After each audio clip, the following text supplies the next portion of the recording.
Ladies and gentlemen, it is time. Finally, after almost 2 years of inactivity, the Wallabies invasion fleet has once again set sail for the Northern Hemisphere to conquer the Northerners for Spring Tour 2021. Now, the schedule this year, guys, is 4 nations on the horizon for us to conquer. 4 big names, 4 big wings in the horizon. Let's see what we have in the schedule for the 2021 Invasion Tour, okay?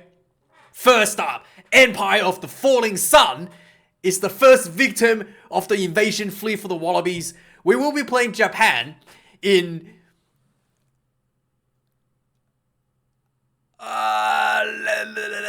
I don't know how to pronounce the name of the place. We'll be playing Japan on Saturday, 23rd of October 2021, which is next weekend at almost 3:45 p.m. in the afternoon. For the first time, this has been a few years now since the last time we played Japan. So, first victim, Empire of the Falling Sun in Japan. Quite a big match. I think this is the first. Yes, this has to be the first professional international rugby game played in Japan since Rugby World Cup. So this will be a good test for Japan to see if they still got it from the Rugby World Cup. Now, Japan has played in the July tour in Europe. They played against the Lions, British and Irish Lions team, which they did put up a pretty good show. They played against Wales, and they also played against Ireland. And Japan has put up a really good show in both of those matches. The team played with a lot of flair, a lot of running game, extremely exciting players on the field. So this will be a very interesting match to see how Japan fares against an actual full-strength Wallabies team. And we haven't seen this for so many years now. I don't even know. Let me know in the comments down below if you know when was the last time the Wallabies played Japan. I actually can't remember. But that's the first on the list. And then we head up to Edinburgh, to Murrayfield, to stomp out the flower of Scotland in the second match on the 8th of November, which is about 2 weeks after that, against Scotland. This will be Monday for us, but this is Australian time, Monday morning, but it will be on Sunday for pretty much everybody else in the world. Wallabies versus the Scottish Rugby Union team. The Scotland team has played really well. The Finn Russell is considered probably the best number 10 in Europe right now. And with the Lions tour, Warren, he was injured in the first half of the Lions tour, but Warren Gatland put him on the field when Dan Biggar was injured. His go-to guy, Dan Biggar, was injured. So Finn Russell was, and his performance in the third test of the Lions tour really brought a lot of flair, a lot of attacking options for the Lions team. Very good, impeccable kicking game. Very good goal kicking as well. So this will be a big test for Australia in Murrayfield, in Scotland. Man, this will be a very interesting match. And then, the next weekend, on the 14th of the 11th, this is the big one. We will be playing Eddie Jones and his evil villains, the English Rugby Union team. Now, this is at Twickenham. This is the home of England rugby. This will be an absolute amazing game. We lost to England in the Rugby World Cup in 2019 in the elimination rounds. We lost to the kicking game, so-called, because Michael Cheika doesn't like to play the kicking game. So we lost because we tried to run our ball out of the 22 and then we lost. Yeah, so England played really well. So this will be revenge for Australia to see 2 years later, does England still have it? Do they still have the kicking game? They had a pretty poor Six Nation game last year, so earlier this year, January. So we shall see how England has developed since January. And also, England has picked a couple new players, including Marcus Smith at 10. Eddie Jones, if you're watching this, and I know what you're thinking, Eddie, don't put Marcus Smith at 10. And you're thinking about this too. You're like, every day, you have this question in your mind, Who's going to be at 10? And you know the answer, Eddie. And you know this is what you want to do. You want to put Owen Farrell back at 10 because he's better, more comfortable at 10. And Owen can't play 12. And I know this is what you're thinking as well, Eddie. You want to put Marcus Smith at 12. Inside center. Do it, Eddie. Put Marcus Smith at inside center. You know you want to, Eddie. You know you want to. That's all you... That's like your thing. That is what made you so famous. Putting 10s at 12. This is the perfect chance for you to prove to the world that you still got it. You still know what you're doing.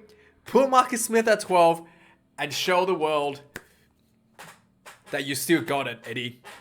And finally, the last trip of the Invasion Tour is the Old North Wales.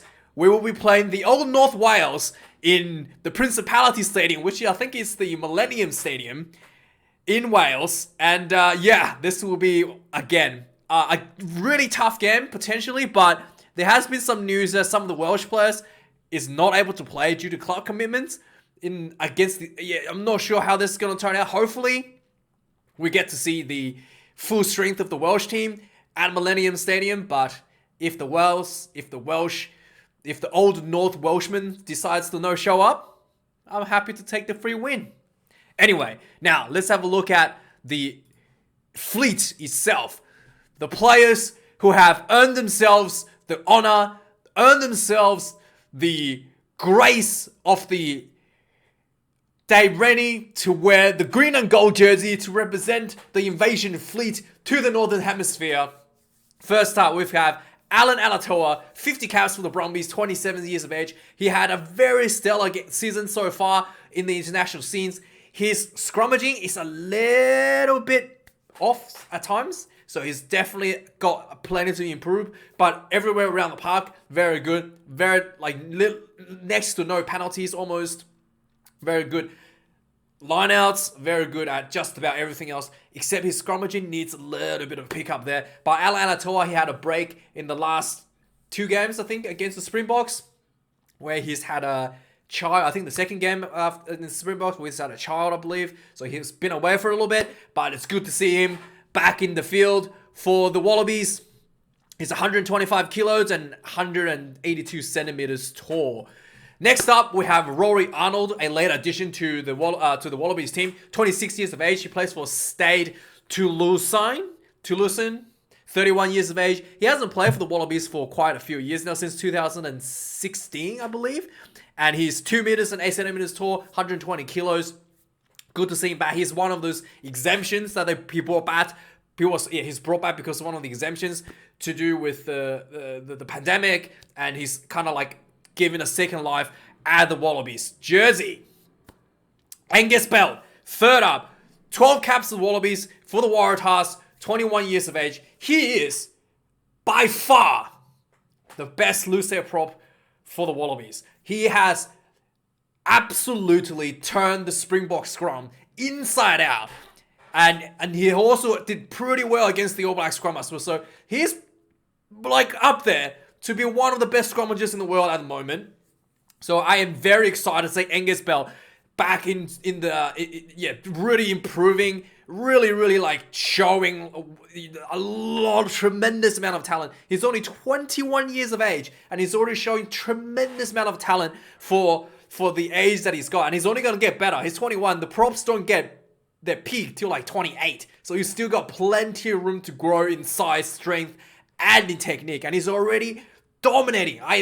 To be honest, I did not expect him to be this good. Following his season at the Waratahs, did have a pretty poor season, but he really showed under the tutelage of Dave Rennie that he is, one of the best loose hair props in the world right now. Unbelievable performance. Only 12 caps for the Wallabies, and he's already stepping up big time. Quade Cooper, next up, the man, the Messiah, the prodigy son, finally has returned to the Wallabies team. He's given a lifeline to fill out the training dummies. He was called into the Wallabies due to restriction. The Wallabies weren't able to call in players from Victoria and New South Wales due to lockdowns. So he was given basically an opportunity to hold tackling bags during training sessions. And then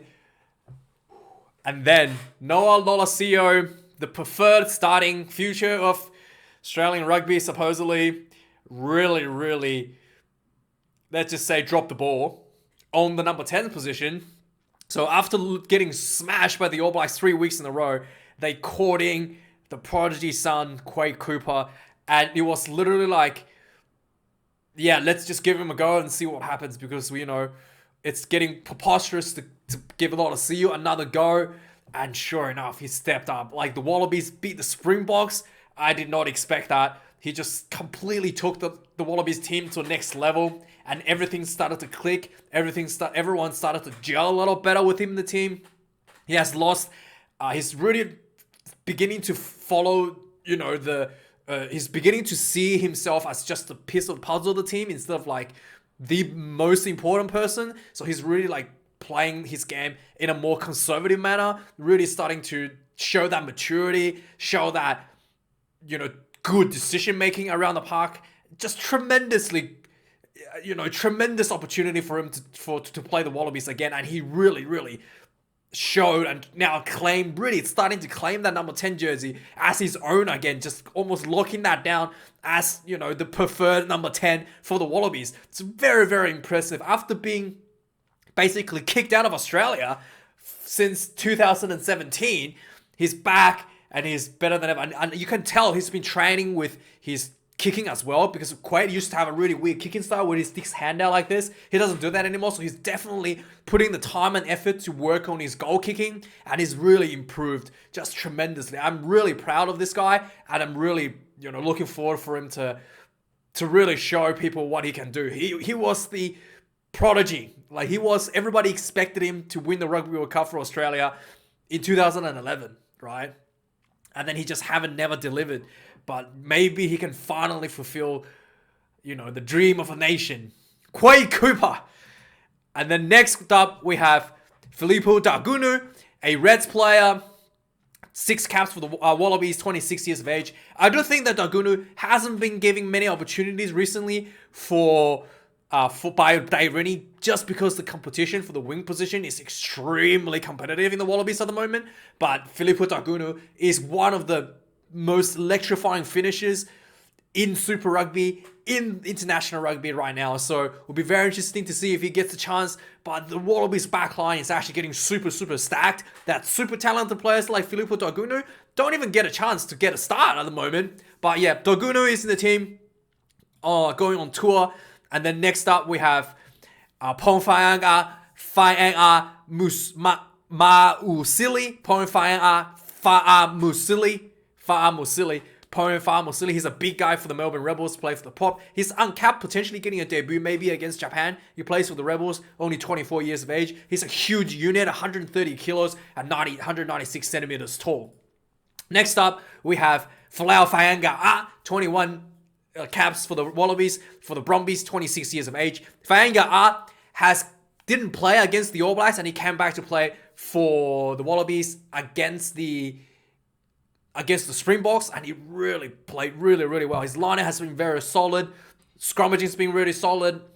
His rolling maul has been really good. Being able to score, I think, a try against the Springboks with the rolling maul. Extremely good player and very solid performer for the Wallabies. So I am very glad to see him back in the Wallabies squad. He's 178 centimeters and 106 kilograms.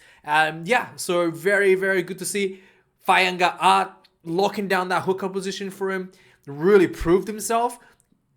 He was not given an opportunity for the All Blacks games, but he really stepped back in and proven himself to be the premier hooker for that number 2 jersey.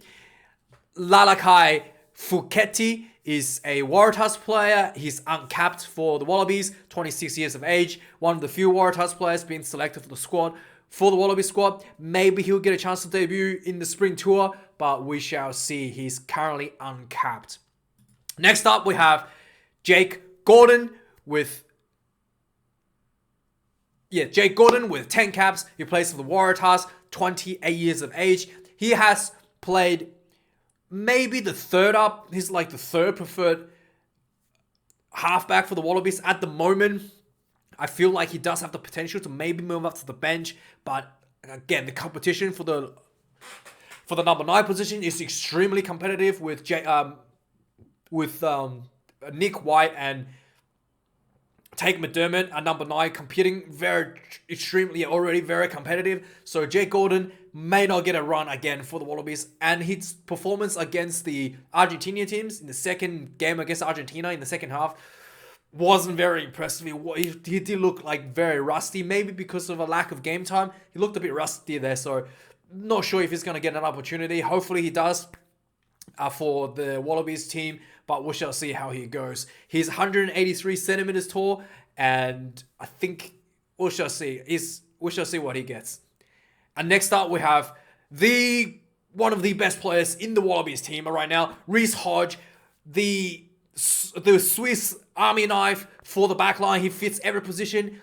In long-range kicking, he's probably one of the best fullbacks in the world. Just super, super talented. 191 centimeters tall, 94 kilograms. He fielding for fly half last year. His backfield had to be injured earlier this year, so he's back only recently. And Tom Banks was normally at number 15. He has been coming in off the bench for Tom Banks, but Banks is now injured, and Reece Hodge just filled out that number 15 spot better than ever before. So Reece Hodge, very, very impressive player.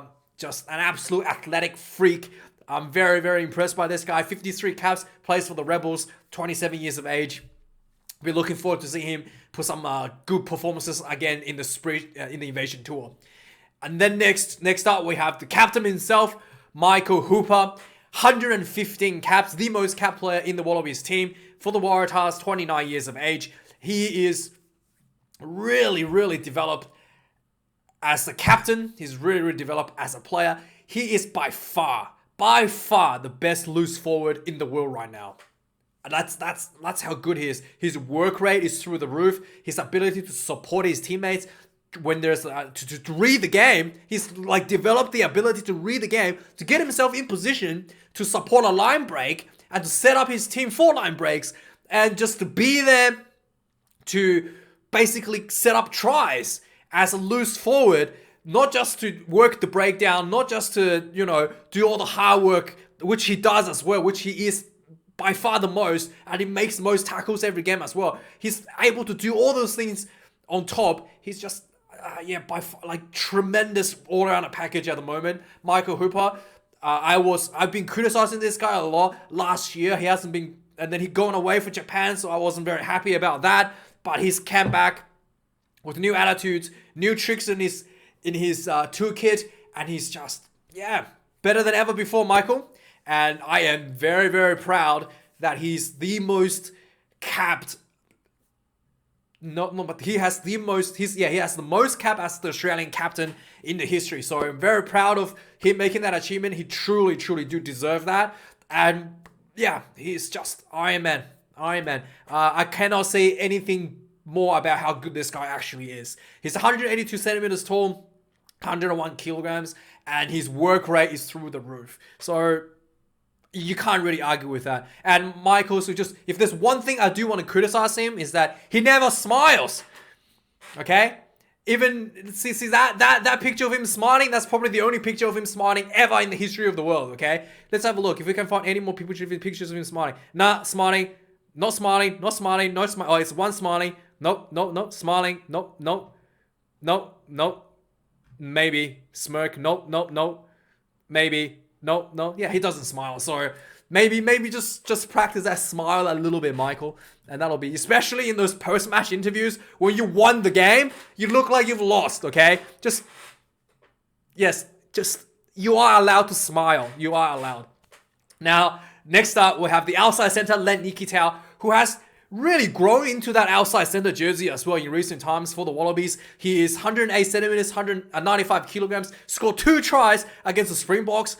It's just spectacularly amazing. He has a really good kicking game as well on the field. So a lot of times, he's the one that getting the ball on the. He's almost playing like a second 5'8" in the 13 position. So he's really done well for himself to really fill that role, to do the kicking game.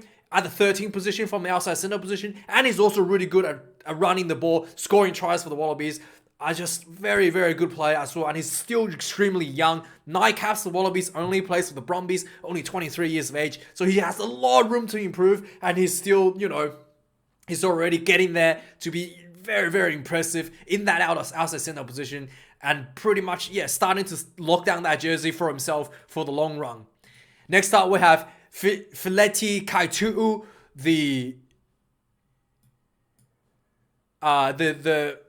I think he played for the Rebels. Oh, he plays for the Western Force. That's right. He plays for the Western Force. Kaitu'u, and he is 3 caps for the Wallabies. He only made the debut just a few weeks ago, and he's plays for the Western Force, 26 years of age. And I think he's got their best debut ever. He debuted against the Springboks, and 2 back-to-back wins against the Springboks coming off the bench. But he still has a lot of work to do to really try to solidify himself. Even for that reserve position on the bench, his throwing in the second half is a little bit shaky, but sure, he's definitely that second option for the Wallabies hooker position at the moment. That is for sure. He's 183 centimeters tall, 110 kilograms. Now, next up, we have the Superman himself, Andrew Callaway. Only 9 caps for the Wallabies. Melbourne Rebels player, 25 years of age. He has really showed that he's the best winger in Australia.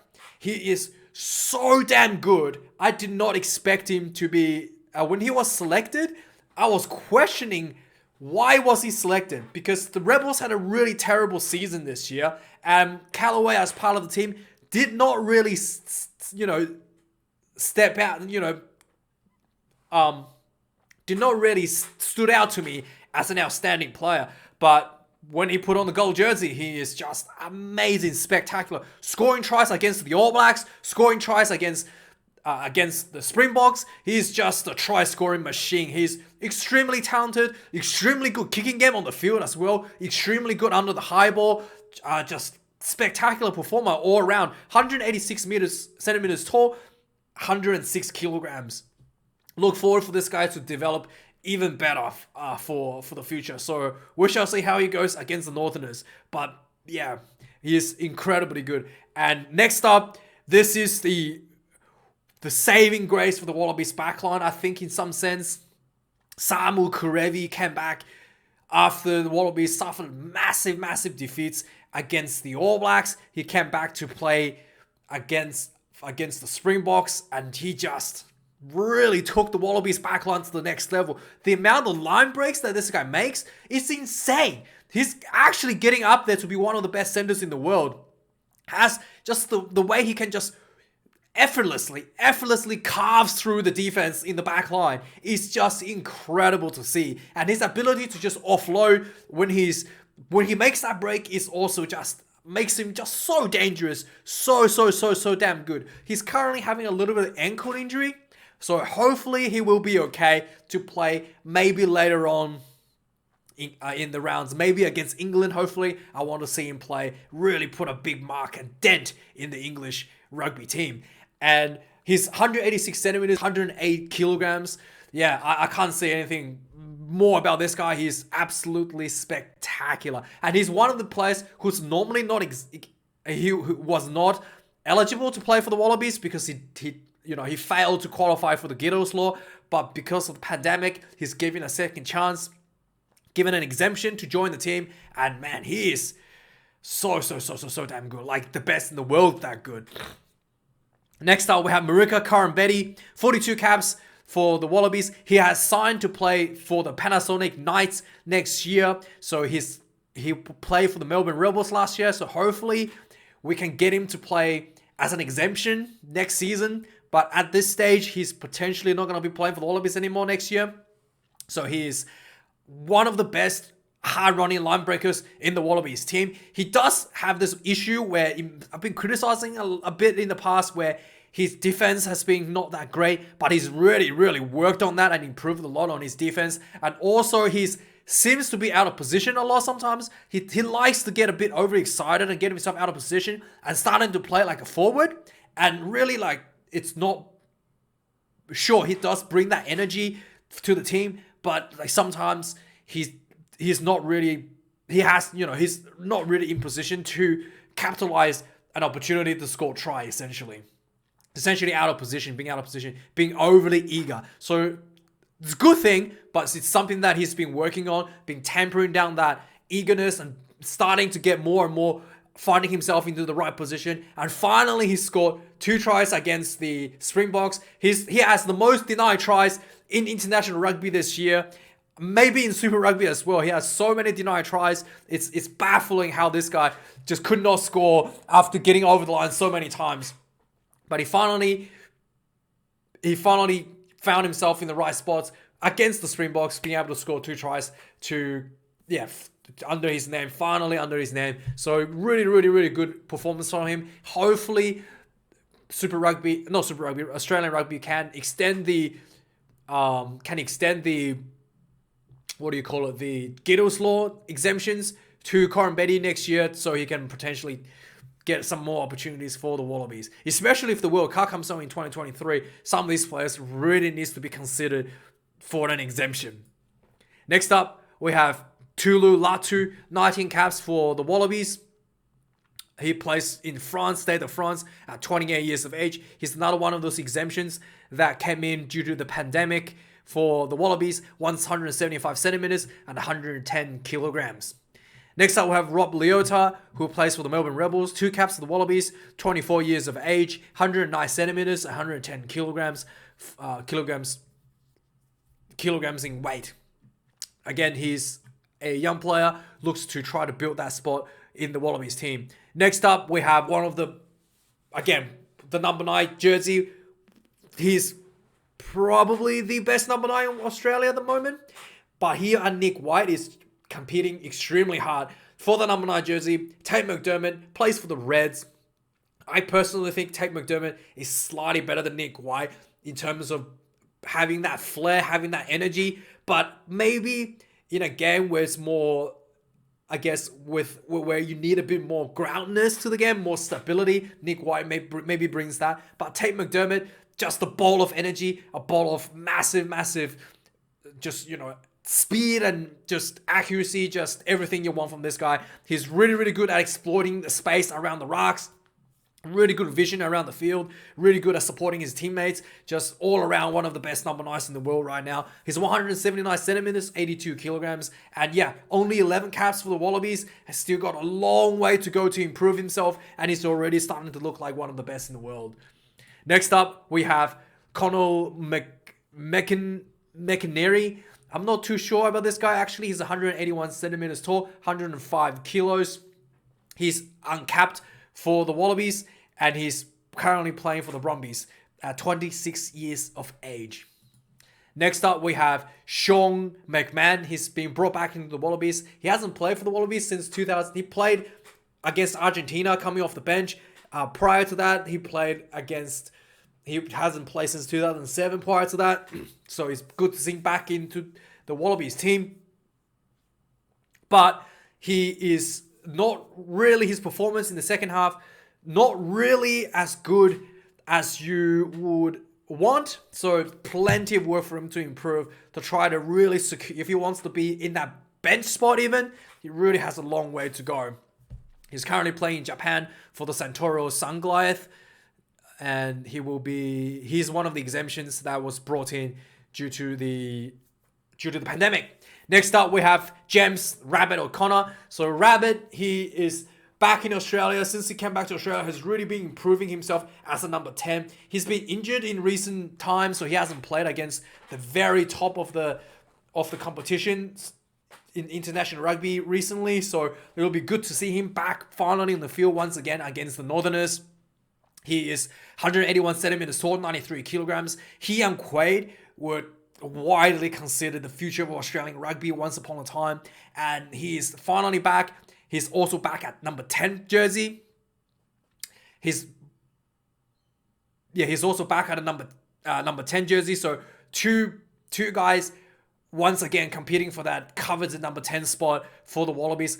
Now O'Connor can play number 15, so there is opportunity where O'Connor could move to 15, but at this stage I think it's best for O'Connor to play 10 and maybe Quay coming off the bench for O'Connor, or maybe vice versa.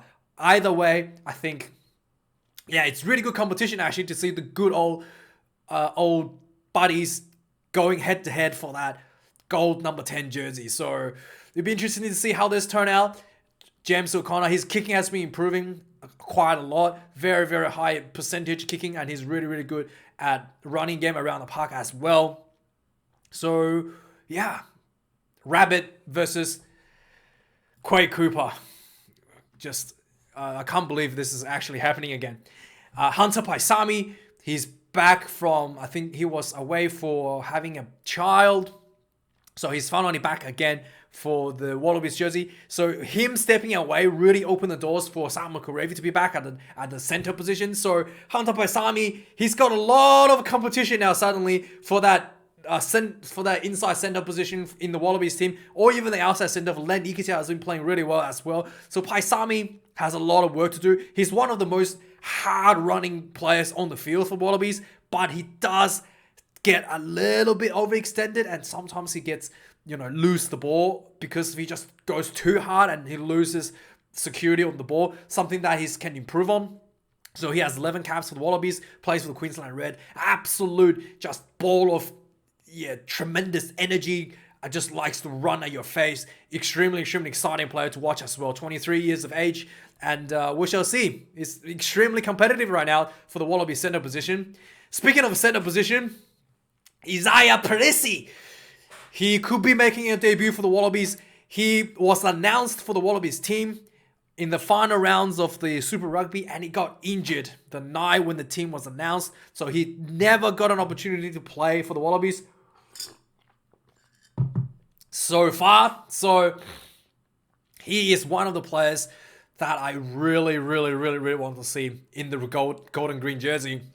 He formerly a rugby league player, and he is just like the Waratahs. Just to give you an idea, the Waratahs had a pretty terrible season, got flogged every game and lost every game of the season. The only one who was making breaks, setting up opportunities for the Waratahs to score points is Isaiah Parisi. He is absolutely a machine on the field. I really, really can't wait to see him play international rugby because he's just so good for the Waratahs, despite how poor the team overall was.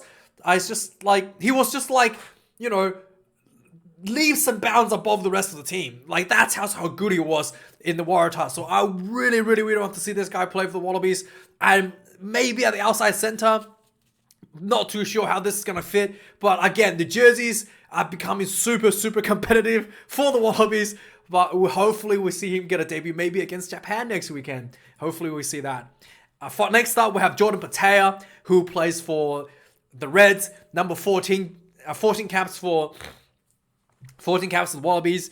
21 years of age, extremely young. He is very, very talented once again. And again, he has the options to play outside center, fullback, and wing. So at the moment, he wants to play fullback, but it's, again, the amount of how stacked the backline is, I'm struggling to fit him in any position at the moment. Maybe as a winger coming off the bench. But yeah, Patea, one of the big bright futures for Australian rugby at the moment. Next up, we have Matt Phillip. Matt Phillip, 19 caps for the Melbourne Rebels, 27 years of age. He has really improved as well. His defense started in the international season really, really poor. And then he's really, really improved in later rounds, including his performance against the Springboks.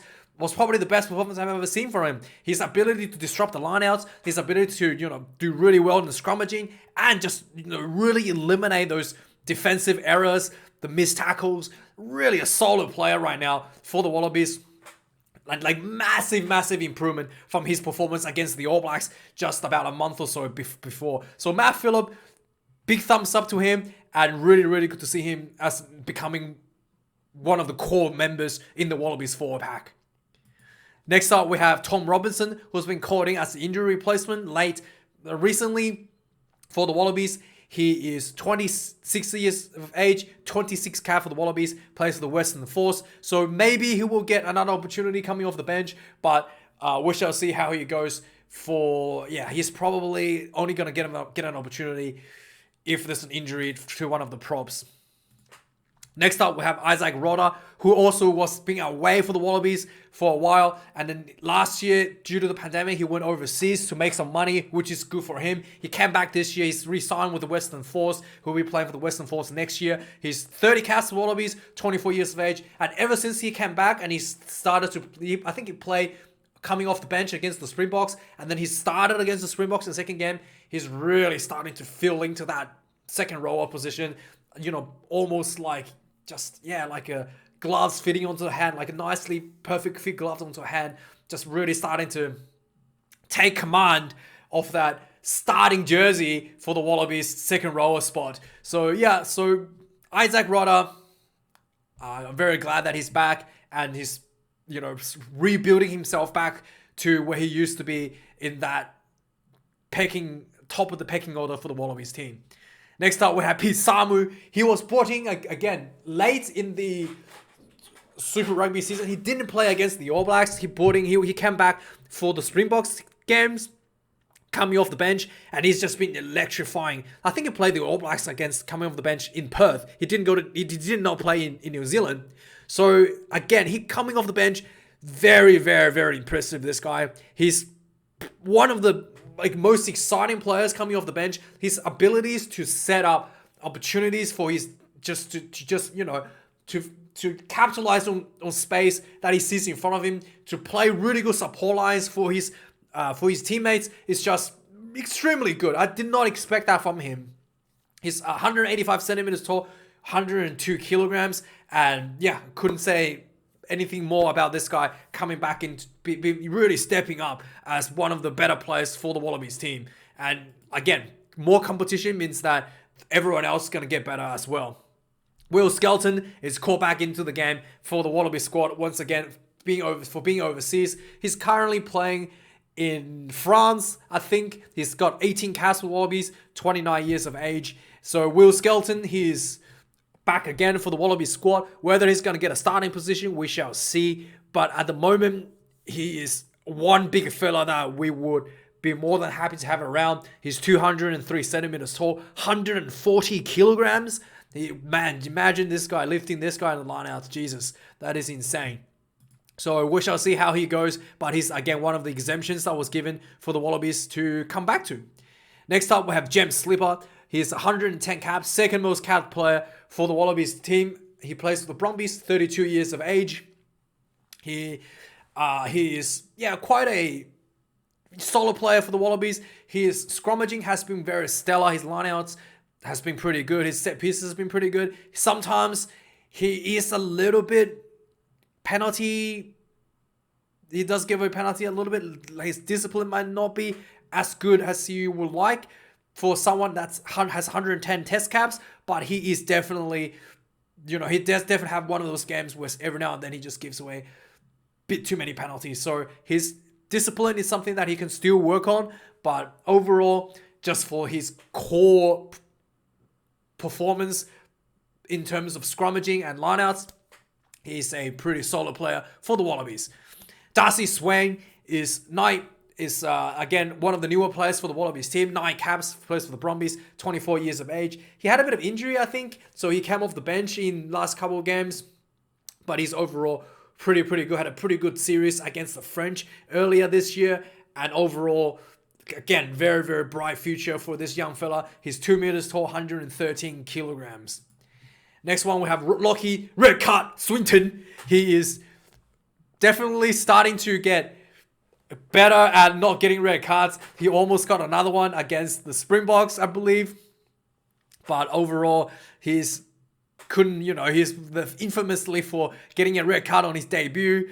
And, back then against the All Blacks. So he's definitely one of those, improving on his discipline, improving on that control of his physicality. But overall, just having that physicality on the field is really, really, really good for the Wallabies. Really, really good to boost around the players around you as well. So, very good player. Still got a lot of work to do. But overall, I really, really enjoy his physicality on the field. Watching him just putting on big shots on people is quite entertaining. He's 195 centimeters tall, 112 kilograms, and Lockie Swinton, We shall see how you go, my man. Next up, the demigod himself, the Tongan Thor, Tanela Tupou. He is the best, one of the best props in the world. He's 135 kilos, 187 centimeters tall. He is one of the players where in Super Rugby, he was so good. You thought he was unstoppable. And then he went against Tui Nuku'afe against the All Blacks, and they kind of like knocked him down a peg. And then against the Springboks, he really built himself back up again. So yeah, like the Tongan Thor, what can I say? He's got the athleticism of a demigod. He's extremely good at scrummaging, just being able to pull out those massive scrum penalties late in the game for your team is extremely good. And he's got really good hands around the field.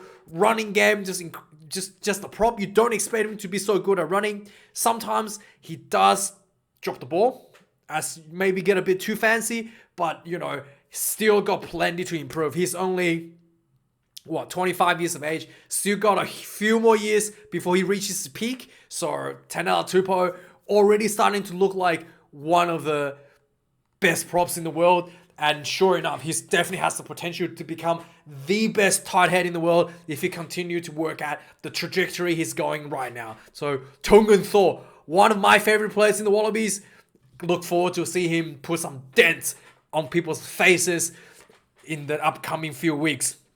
Now, Rob Valentini, the big fella for the Brumbies, has done extremely well for the Wallabies. 14 caps this season, 14 caps overall, 23 years of age. Just big, again, another guy in that Wallabies team, bringing in that physicality alongside Lockie Swinton.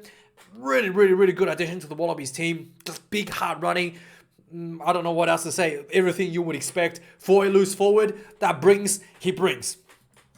Next up, we have Nick White, heavily contesting that starting number 9 jersey with Tate McDermott. I might be a little bit biased towards McDermott because he's a Reds player, and I'm a Reds supporter. But Nick White, he's a very solid player. He's a very creative player. He's got a lot of tricks out of the bags. I personally think Nick White is better coming off the bench because of his tremendous creativity and that tremendous energy that he brings off the bench. But Dave Rennie has been playing him in the starting spot against the Springboks, which he did play really well as well. Much better than what I was expecting. So, yeah, Nick White, heavily. Yeah, it's good to see that the number 9 jersey has been so heavily contested in the Wallabies team right now. He's 175 centimeters, 80 kilograms in weight. Now, finally, the last player for the Wallaby, not least, Tom Wright, 186 centimeters, 98 kilograms. He plays for the Brumbies, has 5 test caps for the Wallabies at 24 years of age. He had a really good season for the Brumbies, which I did think that he deserved more of an opportunity in the Wallabies team, but with Andrew Callaway playing so good and with the wingers position so competitive, he hasn't really been given an opportunity. He had one run in the second game against the Argentinians, and that's it. So, despite his tremendously impressive performance in Super Rugby, he's not able to secure himself any opportunities, and barely had any opportunity for the Wallabies this year. 1 cap so far. So, I look forward for him to play maybe a bit more in the Spring Tour, but we shall see. Again, extremely contested in the back line for the Wallabies team, and yeah. It's good. It's what we wanted to see. And here is the final member in the Invasion Fleet. This video is going a bit too long, and I am probably not going to remake this. So thank you for watching this video. And yeah, let me know what you think about the Invasion Tour. Cheers, guys.